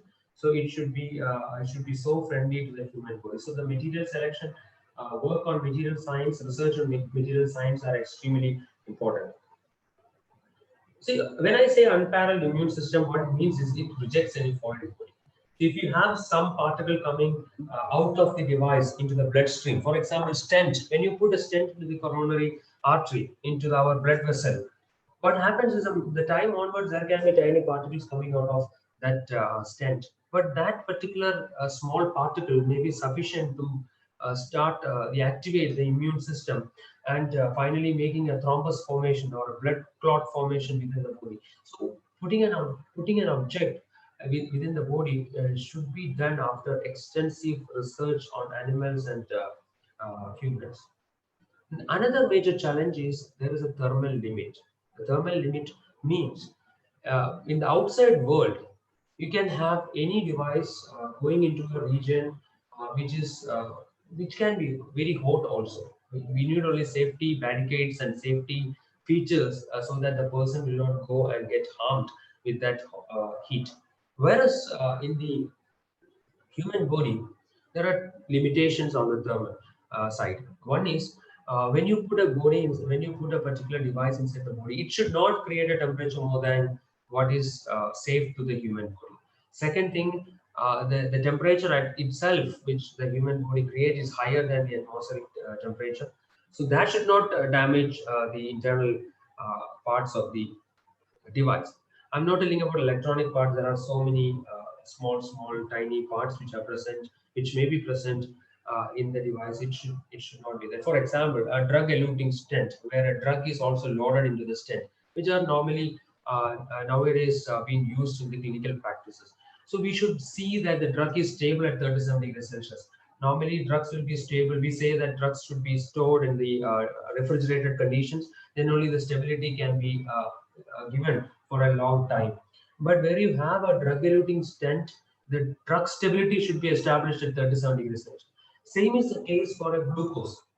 Suppose you have a diabetes, and nowadays the most modern medical engineering gives you implantable infusion pumps which can load insulin. But all the insulins which are currently available now are stable at either at room temperature or at refrigerated condition.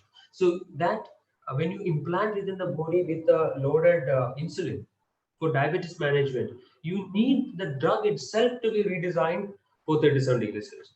So that is called a thermal limit, which is another challenge for having a beautiful biomedical engineering device to come and solve the human problem.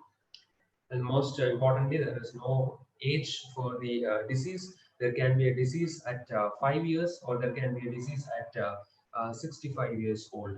So the device should be developed considering the years of operation, the size. So you cannot have a device which you design for an adult, but for the same disease, for a pediatric or for a very small child, you cannot use it. So there should be a scalability on the device, the mechanical structure, the dimensions should be scalable. Retaining the function, that is the main challenge. Retaining the function, it should be scalable. And nowadays, many of the devices are active, where electrical energy is required.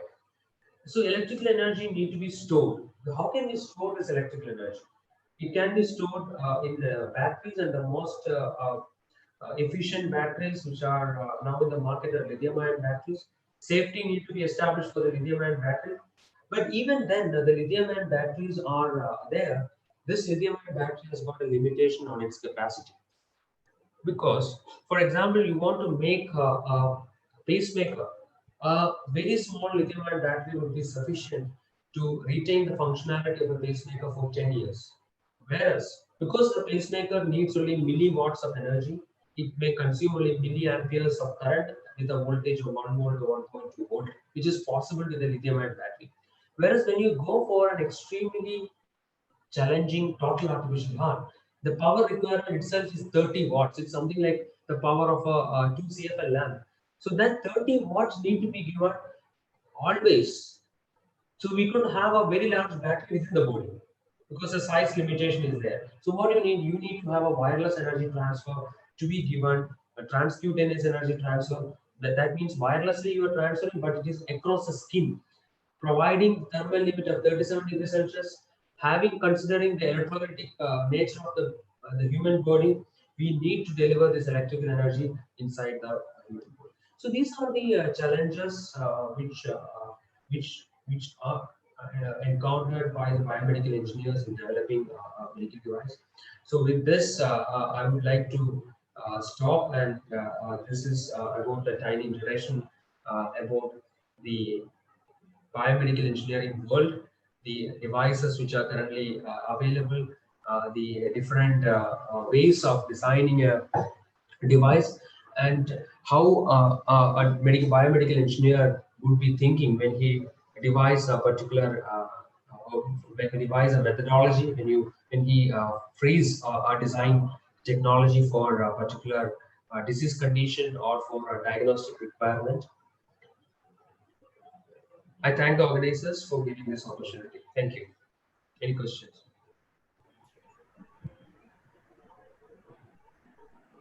Now, let's move on to some questions from the audience. Participants can post their questions in the YouTube live chat. Okay, we have a couple of questions. And first question is from Pooja GS. Will there ever be a situation in the near future where the surgeries, minor surgeries, can be done by an automated robotic surgeon? Yeah, I don't think that there will be a robotic surgery happening in the near future for a minor surgery, because the major issue is on the cost. You know, these robotic surgery equipments, the most recent one is a Da Vinci robot that cost 5 to 6 crores of rupees. So we may not be having these devices normally put for this minor surgery. But when the technology advancement happens into such a level where the cost comes down to a few lakhs, and the robotic surgery technology can be made with that cost, then definitely we can see that. I don't think this will happen in the near future, immediate future, but definitely there is a chance if we work together.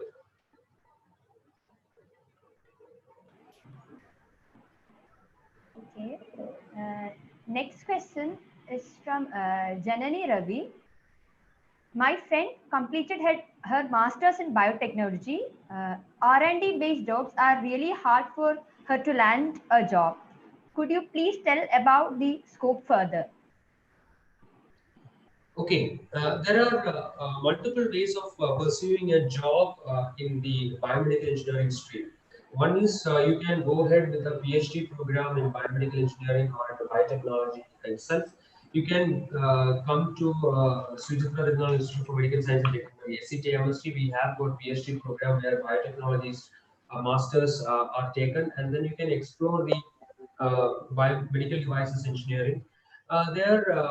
Nowadays, most of the biotechnologists are now working on 3D bioprinting, so where organs are printed. So that is one stream where you can work on. And if you are working in the stream of in a job which is not research oriented, then there's something called clinical engineering stream. The clinical engineering, you will be working on a hospital, and the hospital machines as well as instrument management and protocol management would be done. Then the another stream is called in the industry. You will have an opportunity to work in an industry where you will be doing validation and verification, which I have shown. Because every device which is taken through a research phase to a commercialization phase needs to have a regulatory approval. So the regulatory approval needs a lot of testing where the design is validated, the design is verified first, and the device is validated. For that, extensive testing and further experimentations are required to prove that the design will hold for the regulatory standards. So these are the three areas where you can work on.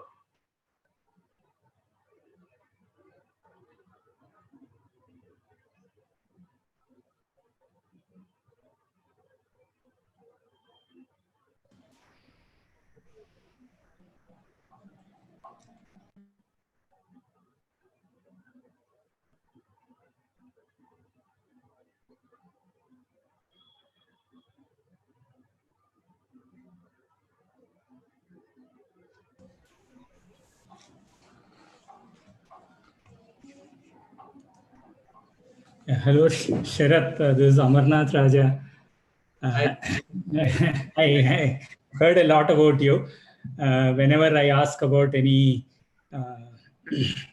anything regarding the a new ventilator to be designed or new contact Sharath, that is a answer I always get the first time I'm seeing you. Thanks a lot. It was a very interesting session, covered the whole area of biomedical engineering.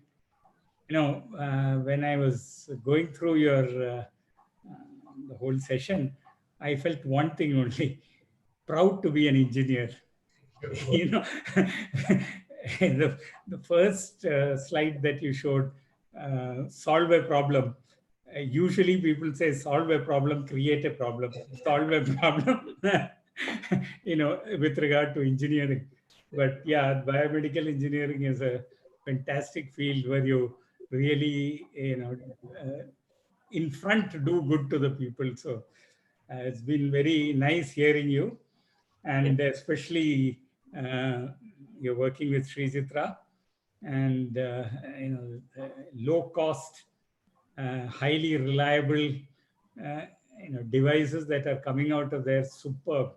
I must just say, the heart walls and what all you have heard about, Sri Chitra is absolutely the top institution. So you know, it's quite nice to have you with us. So thank you. Thank you very much for being here and telling everybody. Okay, then. Bye. Thank you very much. Thank you very much for giving this opportunity. I thank you, sir, for the kind words. Thank you.